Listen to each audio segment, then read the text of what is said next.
Hello, this is part A of my 1960s video journal. The film I watched is Night of the Living Dead, a film that I really love and respect, and I'm excited to look into it a little bit deeper than I may have before. For number one, who is the monster in Night of the Living Dead and what do they represent? So the monster is zombies. I don't think they technically have that title yet. The flesh-eating people, ghouls, if you will. It's implied that an alien virus or alien, I don't know, in some sort of alien biology has returned to Earth from our expeditions and is making people sick. This can represent a lot of things. To Warland, he says how apocalyptic scenarios of total destruction could be read as allegories for nuclear doom. This directly connects to other zeitgeists of the time. So, at this period, there is Vietnam, we just got over the Korean War, there's a fear of nuclear doom.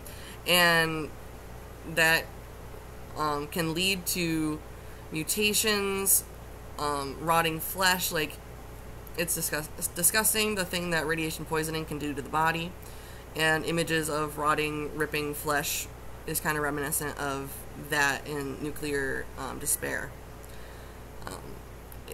Warland also says Night of the Living Dead referenced TV news coverage of the war with its paramilitary posse hunting zombies, recalling an army patrol on search and destroy mission. Once again, bringing in dialogue around war, but also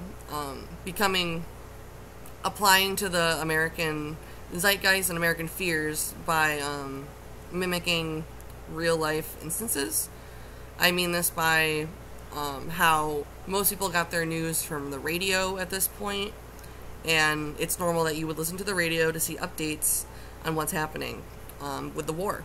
So by utilizing the same medium to talk about, like, the outbreak of a virus that makes people eat each other, you're playing on the real life instances of media and applying it in some way that upholds your narrative. That is from 1445 to 1446 in the Kindle edition, and the above quote before that about nuclear doom is from 1330 in the Kindle edition. So the zombies in Night of the Living Dead represent a fear of Soviet power and communism, especially as it spreads across the world, specifically to the east because of Vietnam. That's partially why we started. I mean, it's literally why we started Vietnam. We wanted to preserve the country from falling into communist rule. And if you look at communism as an alien transmission that threatens American lives, you can see that it applies to the idea of an alien virus that is being spread throughout different countries.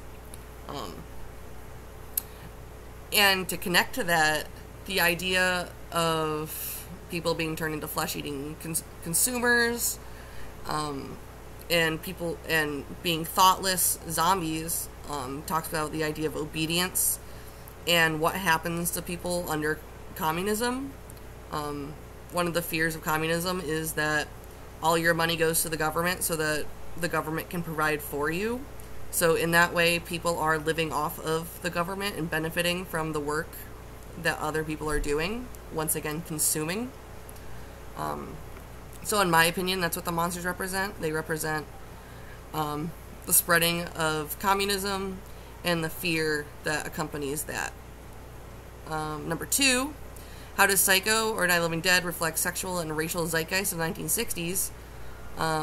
Warland explains how Night of the Living Dead carried a strong undercurrent of racial turmoil convulsing in America at the time. Ben, the lone African-American character in an otherwise all-white group, played the film's reluctant hero. Ben struggles for leadership with angry white father Harry Cooper in bitter exchanges where racial animosity is tangible but unspoken.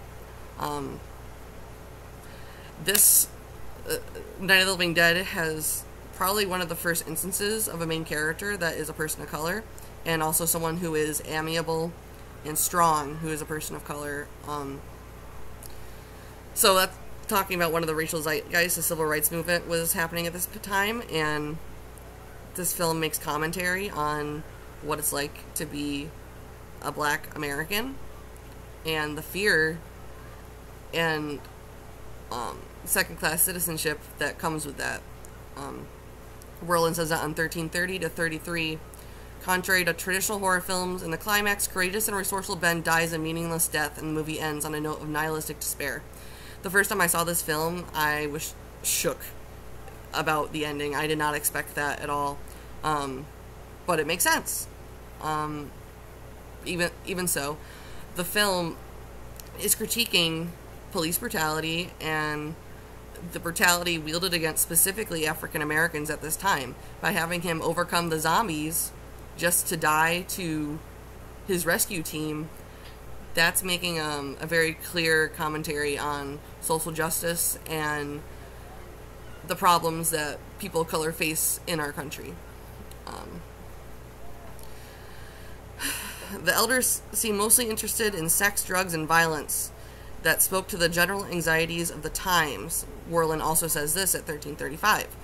So I think the tension between the male leading character, especially like him being black and supporting a white woman and taking care of her, kind of plays into American fears that black people are going to take their women, take white women, and there's a sexual tension there that society implies. So I think that also is reflective of a racial zeitgeist. And lastly, Night of the Living Dead changed the genre because it introduced the idea of, as Werlin puts it, an anticlimactical moral boundary that's erased. Even with clear victory for the monster, family and society crumbling, tendencies that would characterize horror films of every stripe through the 1970s would occur from here. So, by Ben's death, that is bringing in a new generation of nihilism in horror. And I think that the film is important because it's very poignantly has racial undertones that I think horror is a great place to talk about politics and do so in a subversive way. And in these situations, you can really strip things down to the real tensions between people.